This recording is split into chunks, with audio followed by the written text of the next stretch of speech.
So good afternoon, everybody, and I'm very pleased to welcome all of you to this very collaborative webinar, which is going to bring together CPMA and representatives from the Canadian Food Inspection Agency, CFIA. My name is Jane Proctor. I'm the Vice President of Policy and Issue Management at CPMA, and I'm going to be your moderator today for this session. First of all, we'd like to thank CFIA for taking the time to join us today, and I'm going to turn it over to Jay Holmes at CFIA for a few words. Jay, over to you. Hi, everyone. I'll be very brief. My name is Jay Holmes. I'm the Director of Consumer Protection Market Fairness Division at the CFIA. That's a very long way of saying labeling. We work a lot with Jennifer and other colleagues at CPMA on sort of labeling related questions. And it's a perennial thing. They keep coming up, and we thought it'd be really great to bring everyone together and walk them through all the tools that they have at their fingertips to maybe answer some of these questions that they have, looking for that sort of win-win for you and for us, where people can really get to grips with the rules. I know people know about Ask CFIA. I know people know they can ask their local inspector, but what we'll talk about later really walks us through a lot of the other tools that CFIA makes available. So I'm really happy that CPMA was able to accommodate this and bring this group together today. Thank you. Thanks, Jay. And of course, we'd also like to thank our sponsor for the webinar, LAT Multilingual. And I'm going to turn it over to Lise Alain at LAT to give a brief overview of their services. So Lise, over to you. Thank you very much, Jane. Hello, everyone. My name is Lise. I'm the president of LAT Multilingual. LAT is a translation company. We're specialized in the food industry. We've been around for 24 years. We have offices in Vancouver, Toronto, and Montreal. So once you've ensured your packaging meets all of the legal requirements that will be discussed today, the last step before going to print is to make sure they're bilingual to meet the language requirements. This is a step that's often thought of at the very last minute, so we often get rush requests. But when you go to market, especially when you sell your product in Quebec, the translation needs to be of good quality. It needs to be as good as your English to avoid customer complaints, of course, but also to make your product more appealing to your French customers. So feel free to reach out to us. We'll be very happy to work with you on your bilingual labels, and have a great webinar. Thank you. Thank you, Lise. And we get lots of questions about translation. So happy to have LAT joining us today. So this webinar serves as an opportunity for our members to expand their understanding of labeling in, of course, the fresh produce industry. Due to Canada's complex and often heavily regulated labeling policies, it's important for our members to understand and be aware of the tools that have been put at their disposal to support their businesses and, of course, to avoid regulatory non-compliance. CPMA works very closely with CFIA to resolve those concerns and work towards regulations that meet CFIA's mandate and also reflect business realities for the fresh produce sector. In this webinar, we'll cover CPMA's member labeling services, CFIA labeling tools, and proposed labeling regulations for recycling and composting information on packaging. And those are, of course, not CFIA's, those are ECCC's or Environment Climate Change Canada's rules. Following the presentations from our speakers, we will, of course, have time for a Q&A session. So if you have any question as the presenters are presenting or at the end of all the presentations, please use the Q&A button to pose your questions. You'll see that on the bottom of your screen. Do not use the chat. I'm not going to be monitoring that for questions. So just a reminder on that. If you have any questions, if we run out of time, we will capture the outstanding questions and address them post-webinar. So without further ado, let's dive right in, and we'll get started by introducing our speakers for the day. To begin, we have Jennifer Ongtone. Jennifer is a registered dietitian and CPMA's labeling expert. Likely many of you have spoken to Jen in the past. She supports CPMA's members by answering labeling questions and reviewing their labels to ensure that they're compliant with Canadian regulations. Jen also manages the Half Your Plate program, an educational program that encourages Canadians to fill half their plates with fruits and veggies. And we hope you're all doing that too. From CFIA, we have Laura Reed. Laura is the manager of food labeling, policy, and programs and has 21 years of experience at CFIA. And she was part of the team that drafted the Safe Food for Canadians regulations. Laura is the manager of the food labeling team, where she manages a team of experts in labeling requirements who lead labeling projects, like the outcome-based approach to method of production claims. Also joining us from CFIA is Jay Holmes. Jay introduced himself earlier. Jay is the Director of Consumer Protection and Market Fairness, and throughout his career, Jay has worked in various sectors of CFIA, including the science branch, operations management, and international affairs. Internal sounds more exciting though, Jay. Jay joined the food directorate in 2016 as project manager for the publication of the Safe Food for Canadian Regulations, and more recently managed the CFIA's labeling group. So two great resources for us from CFIA. And then finally, we have Dan Duguay. Dan is CPMA Sustainability Specialist, a new position here at CPMA, and he supports CPMA members as Secretariat to CPMA's Packaging Working Group, which has been around since 2019. He's helping members identify, assess, and transition to increasingly sustainable forms of fresh produce packaging. He also supports the CPMA sustainability-related efforts and activities, helping members improve the sustainability of their operations, and leads the team focused on recently announced Environment and Climate Change Canada proposed regulations and policy, which I noted he will speak to later. So let's get started with Jen. Jen, over to you.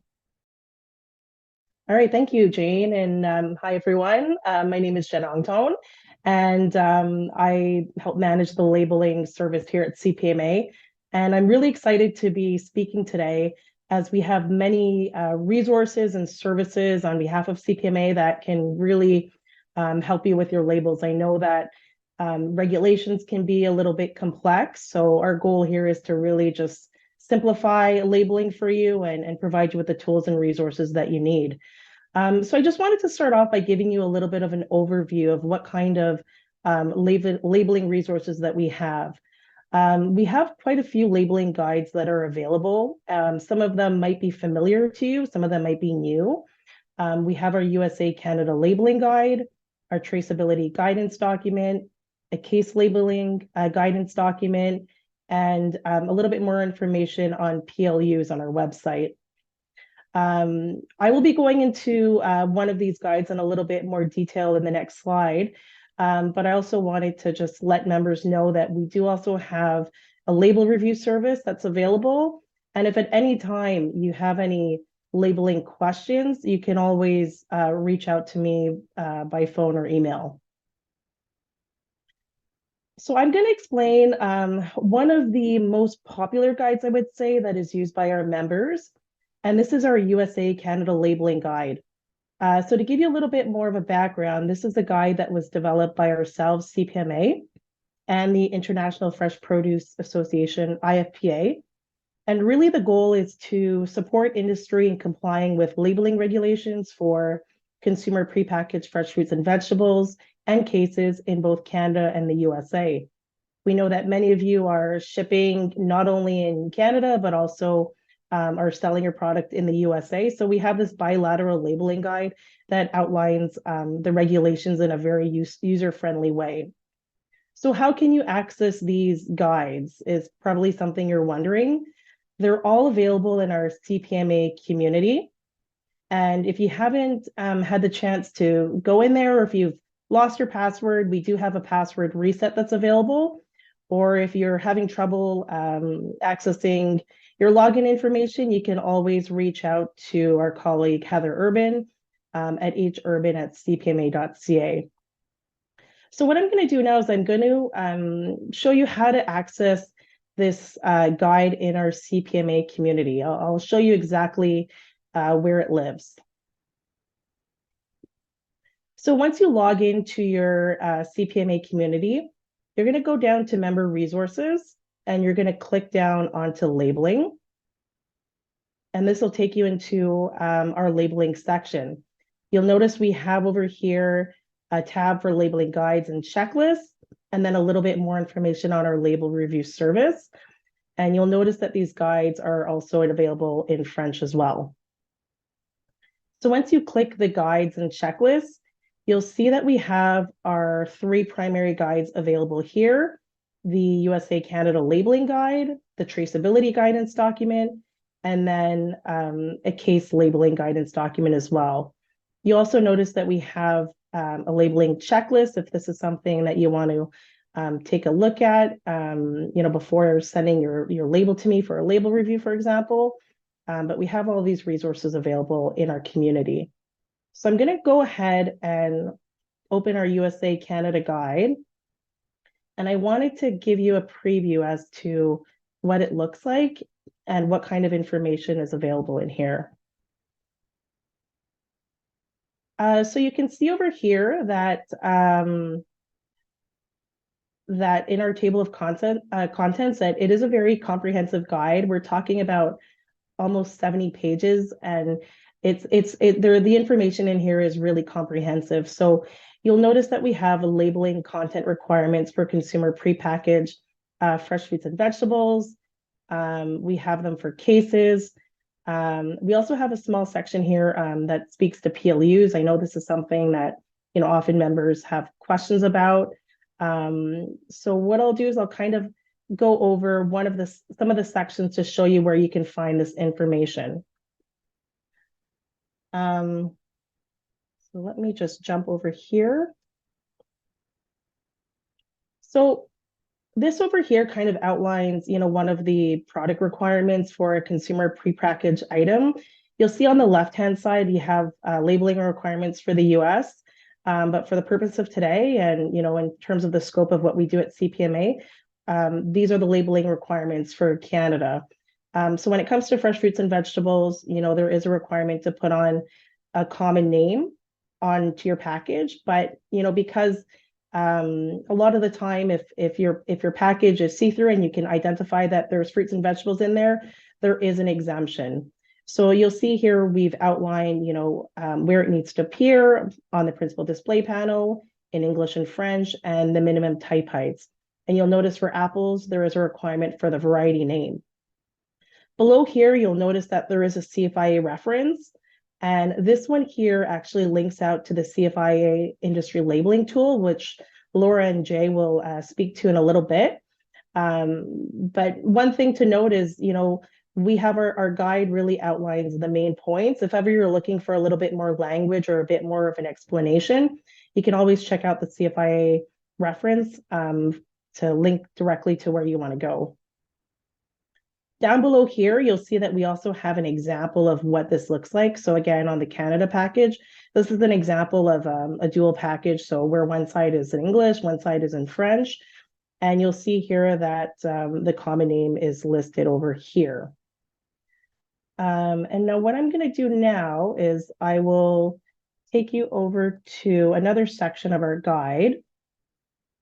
And this one here, I'm not going to spend too much time on it, but I just wanted to point out that we do have some information related to PLUs. In Canada, PLU requirements, it's really something that's voluntary. It's not regulatory.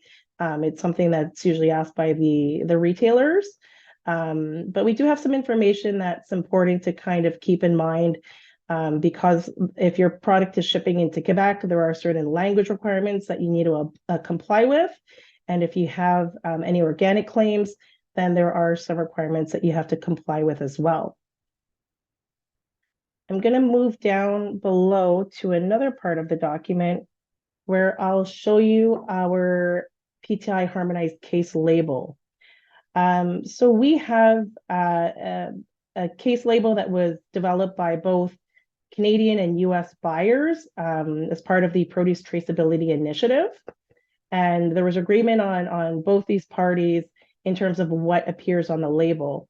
So this is an example of what was agreed upon. You'll see that it's very specific in terms of the type of information that's required and in terms of what font size was requested. And something important to note is with the new FSMA guidelines coming out in the US for traceability, we are planning to update this label as that information comes out. So you'll see we have a little bit more information over here on that as well. So jumping back to the slides over here. And Jen, I'm giving you your 1-minute warning. Okay, thank you. Thank you. This is the last slide for me. But I just want to end by letting you know that we do have a label review service that's available. Members have access to 2 complimentary label reviews per membership year. Really what I do a label review for is fresh fruits and vegetables that don't have any added ingredients, and that have not been processed or have been minimally processed. So pre-washed lettuce, shredded carrots, we're okay with, but we don't offer label reviews for, let's say, a salad kit that has croutons and salad dressing added. And if you'd like additional label reviews done, they are available at a small cost. And this gives you, it outlines the process of what the label review looks like. So you'll start off by emailing me with the required information that's available in our CPMA community. And then I'll confirm receipt, let you know if there's any clarification that's needed, and then start the label review process. And once that's done, I'll send that back to you.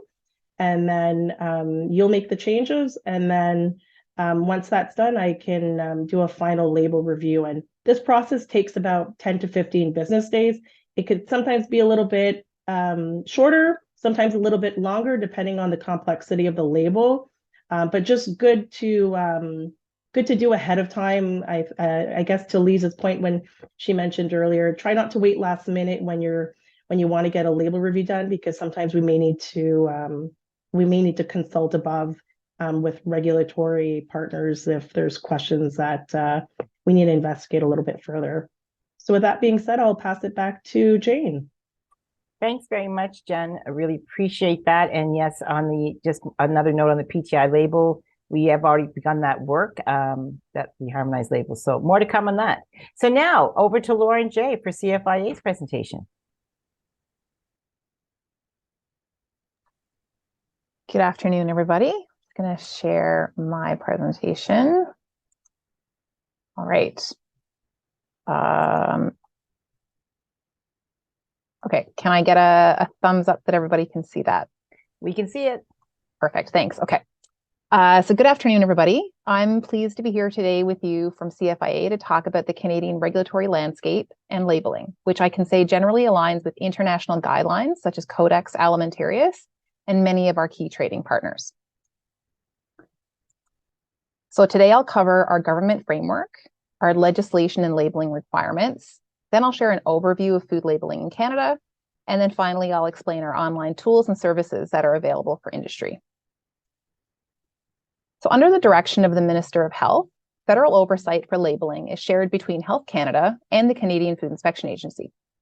Health Canada is responsible for health, safety, and nutrition requirements, while CFIA is responsible for non-food safety requirements, and we provide federal inspection services related to food safety, health, economic fraud, and trade-related requirements. CFIA also enforces labeling requirements at all levels of trade.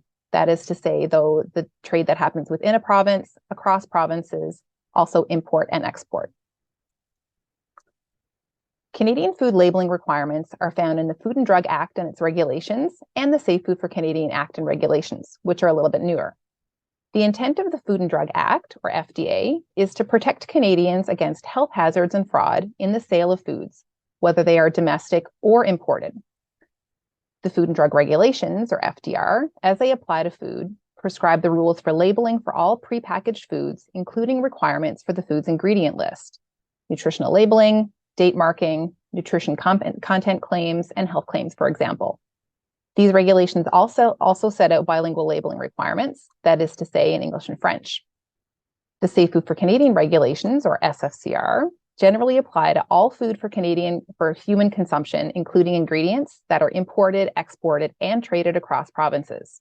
Some provisions also apply to food that is made and sold within a province. These regulations have requirements for bilingual labeling, type size, net quantity, common names, business name and address, pictorial representations, standardized container sizes, and some commodity-specific labeling information. Companies must meet the requirements under both acts and their regulations. So generally, regulations stand still as they fix words onto a page of a rule book. These are static, but the world is dynamic.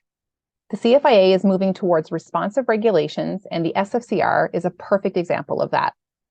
The SFCR specifies the outcomes that a business must meet, rather than prescribing all of the ways they must be met.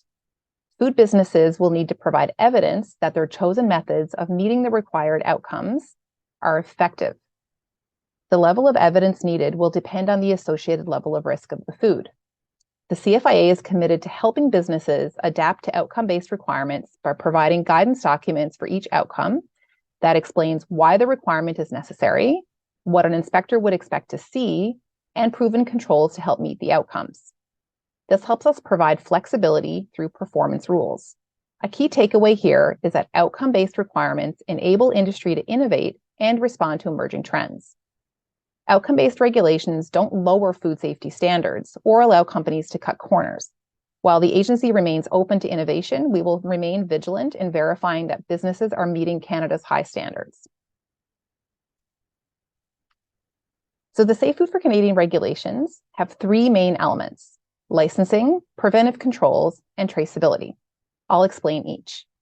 Food businesses are required to obtain a license, for example, if they import food into Canada, or if they grade, package, or label food that is to be exported from Canada or sent across provincial or territorial boundaries. Preventive controls address food safety and consumer protection hazards and reduce the likelihood of non-compliant food entering the marketplace. This requirement applies to food prepared in Canada, including food for export and imported foods. Most businesses will need to document their preventive controls in a preventive control plan, or a PCP. A PCP demonstrates how risks to food and food animals are identified and controlled. This includes consumer protection risks as well.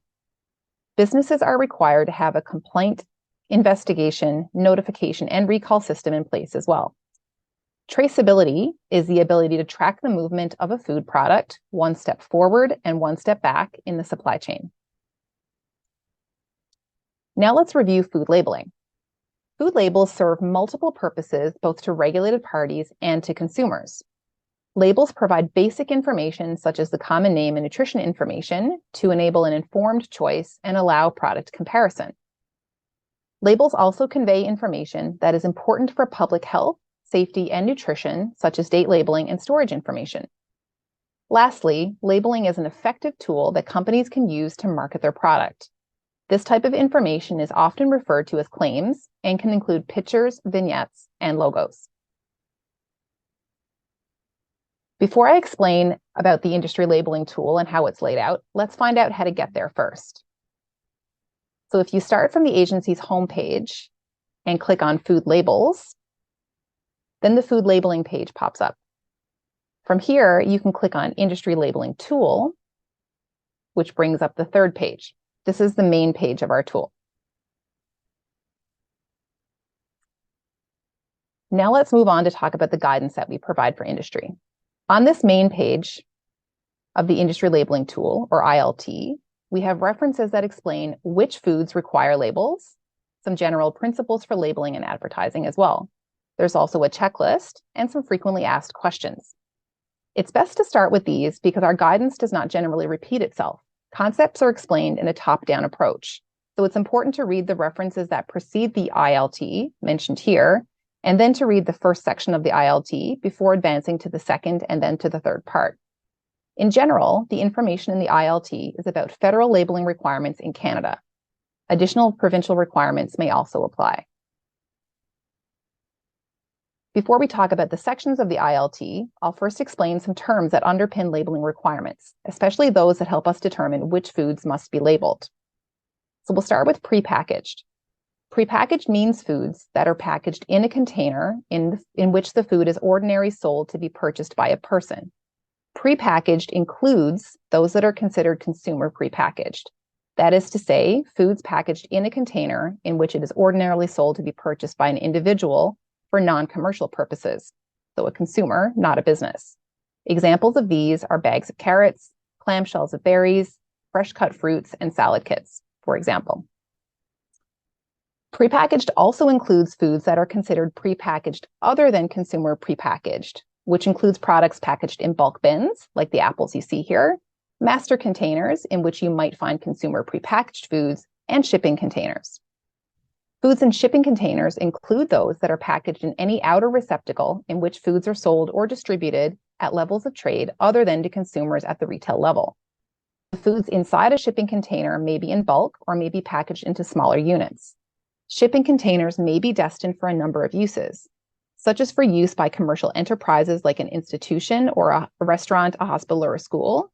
They may be repackaged from bulk into consumer prepackaged foods. They could be resold directly from bulk containers into consumer-sized portions, or they may be made available to retailers who will display consumer prepackaged foods for sale. Now let's talk about our industry labeling tool. It provides comprehensive information on labeling requirements. The information is organized to help stakeholders, such as yourselves, navigate the site to quickly and easily find the information you're looking for. In the next few slides, I'll provide more detail on the different sections, those being core requirements, claims and statements, and finally, food-specific requirements. The first section is the core labeling requirements, which is information that is mandatory for most foods. Within this section for food labels in Canada is the requirement that the information must be presented in both official languages, English and French. In addition, all information on food labels must be truthful and not misleading. Some commodities also have specific requirements, such as country of origin labeling, which is applicable for fresh produce. Moving on, the second section provides guidance for making claims and other statements. Claims are usually statements that highlight a specific aspect of a food product that may help inform a consumer's purchasing decision. Images, pictures, and other visual representations, and any combination of these may also be considered to be part of a claim. Examples of a claim include origin claims, such as product of Canada or local claims. Another type of claim are method of production claims, which refer to how a product was raised, produced, or prepared. For example, non-genetically modified, natural, or organic. In general, claims may be used provided they are truthful and not misleading, nor likely to create an erroneous impression. While most claims are not mandatory, in some cases, criteria exist when you choose to use them. For example, if a company chooses to apply a voluntary organic claim, then specific regulatory requirements are triggered and must be met. Companies will need to follow the specific regulations when applying the claim in order to be compliant. In the example of an organic claim, imported products making this claim must also be certified under the Canada Organic regime. Health claims are another example of claims where specific criteria exist. These types of claims include include any representation in labeling or advertising that states, suggests, or implies that a relationship exists between the consumption of a food or an ingredient in the food and health. Examples of health claims include disease risk reduction, probiotic, and therapeutic claims. The last section of the industry labeling tool is organized by food-specific labeling requirements for commodities. For example, to find guidance on how to label strawberries, you would select the fresh fruits or vegetables bar. This would then take you to the chapter that lists the mandatory labeling requirements, as well as providing guidance for making several voluntary claims and statements for that particular commodity grouping. This slide shows a summary of labeling requirements for consumer prepackaged fresh produce. This slide shows a summary of labeling requirements for fresh produce that is prepackaged other than consumer prepackaged. So recall that this includes bulk bins, shipping containers, and master cartons. As with most regulations, there are exemptions for labeling as well. A key example to mention is that labeling requirements within the SFCR do not apply to prepackaged, meaning consumer prepackaged and other than consumer prepackaged, produce that is packaged in a wrapper or a confining band, or, as Jennifer mentioned, those packaged in a transparent protective bag or wrapper. On this slide, you'll also see a number of other exemptions, such as a variety for produce packed together in a gift or combo pack, as well as for berries packed in the field, or exemptions we refer to them as ministerial exemptions, known as test market foods, or to alleviate a shortage in Canada. Now let's talk about grades. So grades are optional or voluntary for a number of fresh produce. Blueberries, cantaloupes, crab apples, cranberries, field rhubarb, and strawberries. However, should they be graded and labeled with the applicable grade, you must respect the grade requirements. Grades do not apply to miniature vegetables, except in the case of miniature cucumbers. Grades also do not apply to fresh fruits or vegetables that are minimally processed. That is to say, for example, those that are peeled, cut, sliced, chopped, cored, shredded, or consisting of separated leaves. Mandatory information must be legible, that is, clearly and prominently shown. This is where the concept of principal display panel and surface come into play. The main, or generally the largest surface visible to the consumer during purchasing, and could also include a tag in some cases. The regulations also include provisions for irregularly shaped packages. Here are a number of questions submitted by CPMA members and where to find the answers on the CFIA's website and also within our industry labeling tool.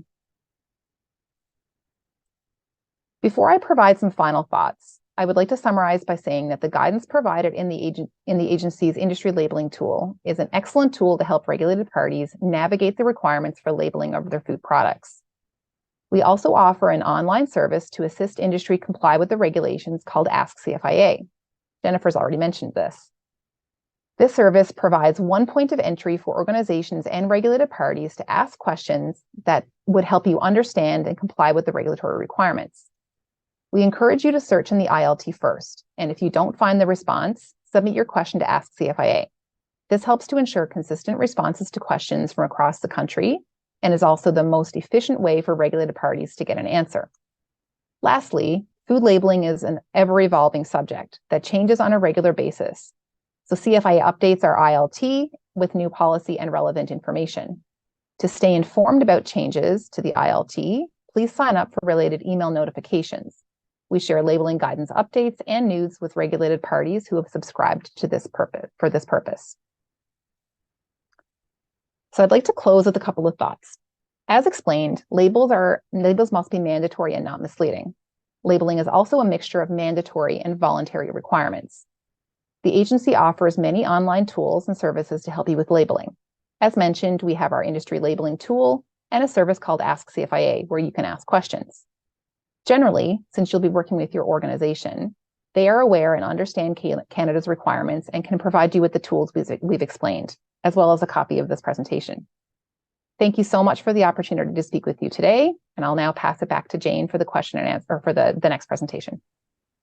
Thanks, Laura. Laura, I just wonder if maybe just because you, the slide that had the CPMA member questions on it, you went through that one quite quickly. I just wonder if you could pull that back up on the screen just for a minute, just so people can see this. And just while you're doing this, I will say to everybody that we record our webinars, and so they will be available in our community, probably by the beginning of next week. So you can certainly go back and have a look at this and do a deeper dive if you want to. So if you submitted a question and you're wondering where the answer is, then that slide, I think, should help give you that guidance. Am I correct in that, Laura? Yes. So what I've done here is I've listed all of the questions and then where the answers can be found. So for instance, if I talk about the first one, there was a question about retail foods and for food service labels, and we have specific information about retail foods in our ILT. Okay, perfect. Thanks for that, Laura. And as Laura said, there's other resources available, certainly, if you don't find your answers there, including Ask CFIA and Ask Jen at CPMA. So thanks so much for that. And to end off our presentations before we get into our Q&As, and again, just a reminder to put your questions in the Q&A section if you have any. I am now going to turn this over to Dan, and Dan will talk to us a bit about some of the newest labeling requirements that are coming down the river. So over to you, Dan. All right, good afternoon, everyone. And again, thank you for the opportunity to update members this afternoon. I'm just going to pull up my presentation. Give me a moment. Here we go. Okay, so I trust everyone can see that. Yes, we can, Dan. Oh, great. Okay, great. Thank you.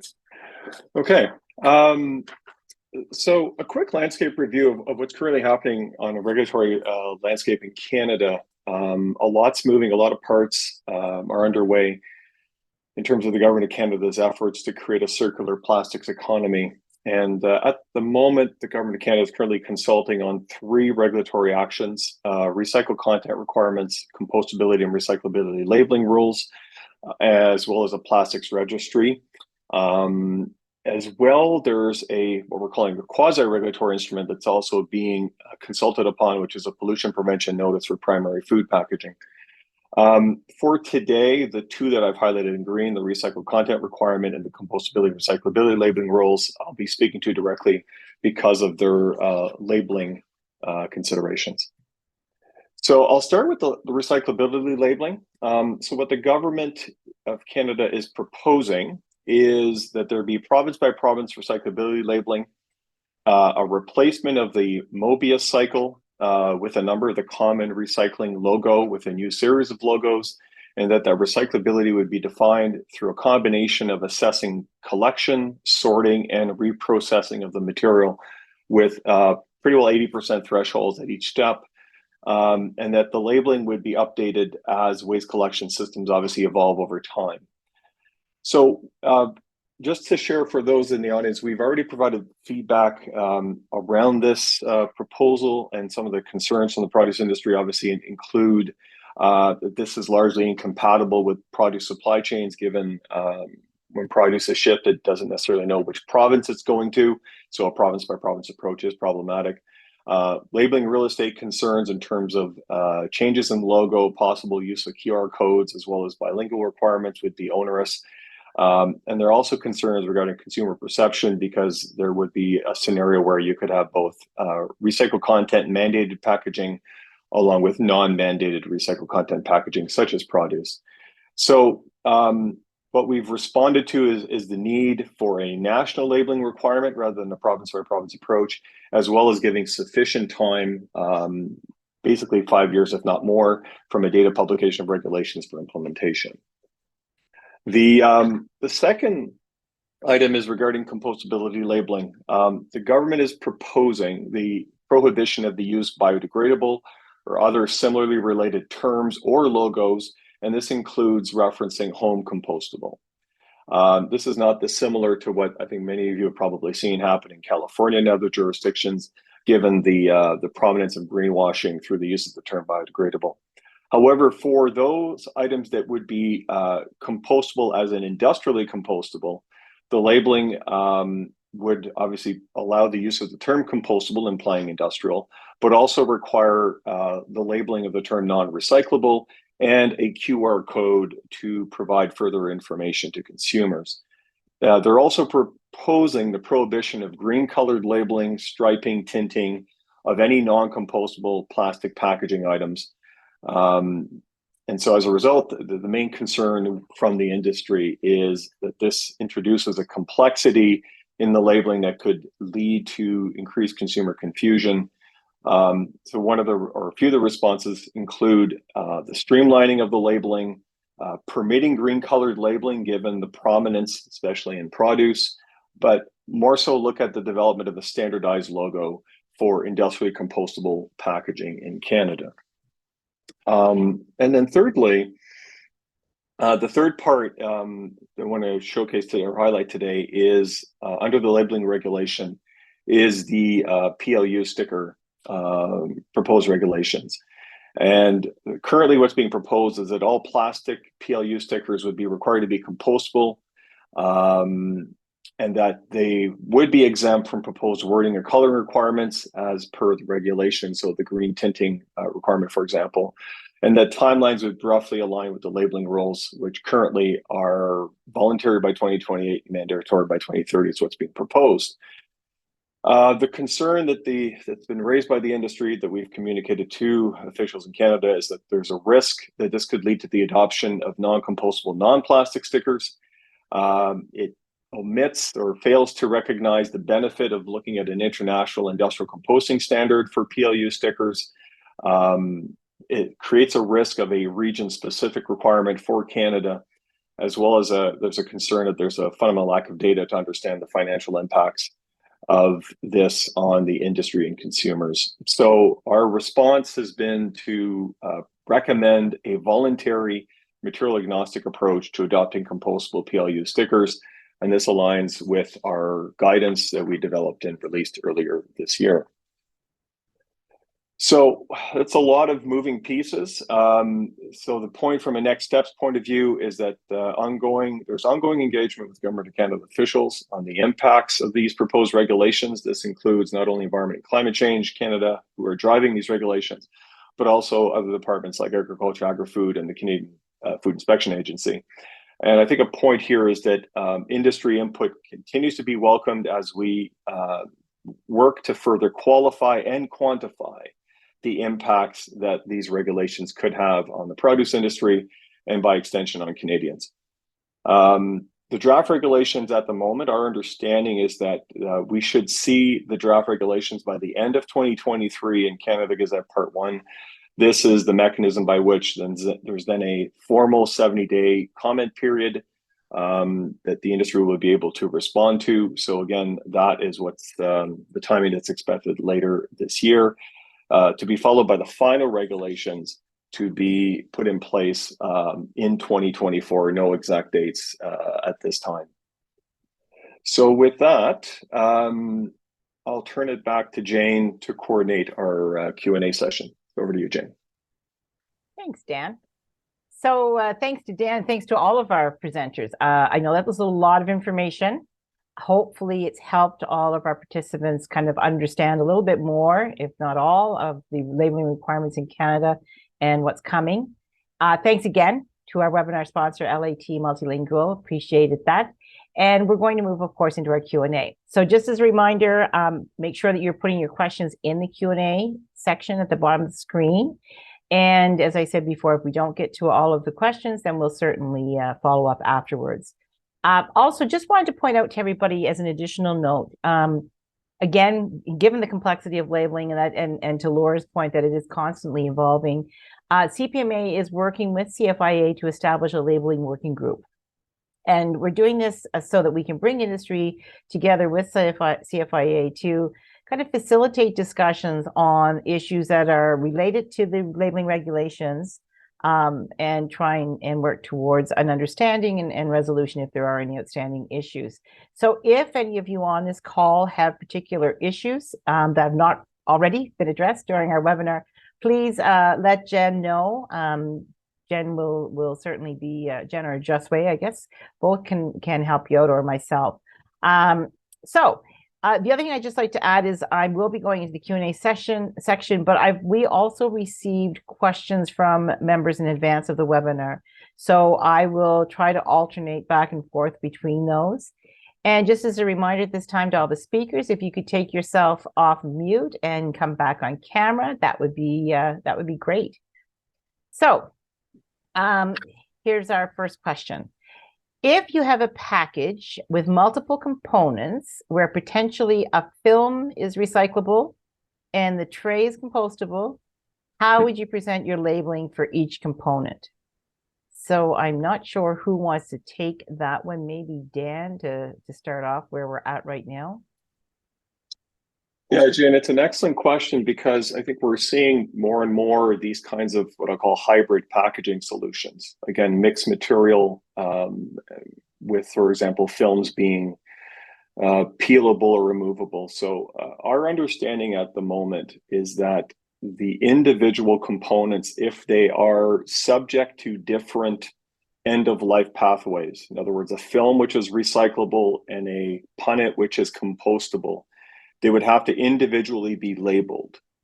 Now, the current labeling regulations don't speak to that specifically, and I think this is part of the feedback that we've provided is that is required, but it could be very confusing for consumers. So again, how to best reflect those scenarios in the regulations, I think is sort of where our discussions are now.